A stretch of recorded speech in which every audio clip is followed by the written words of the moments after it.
Update for the 53 Ford. The inside of the doors, there are hinge plates that go over these. They look like this originally. I only had 2 of them.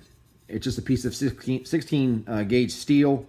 This one will get cleaned up with some media blasting and some rust encapsulator, and then with epoxy primer, and then this will get painted the same color as the rest of the truck. I only had 2. There's some holes also stamped and punched on the inner side with 2 screws that then bolt that through the door. So I found them online. There's one company that has them. They probably make them in-house themselves, and they charge about 10 bucks. Plus you got to pay for shipping and all other stuff. These are simply can be made at home yourself. Now I didn't have a mandrel for my bead roller to match that exact deep edge there, but I'm going to put these on the bottom part down by the foot. So you'll see them, however, they will not be as clearly seen, and this just kind of recreates that side.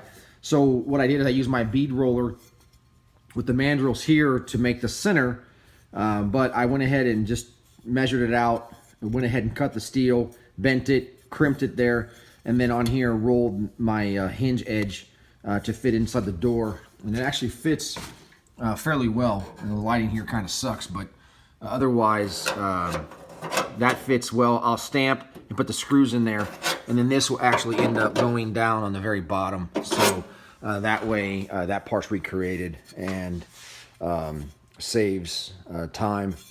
This total time between measuring out both parts and rolling it out took probably less than maybe an hour.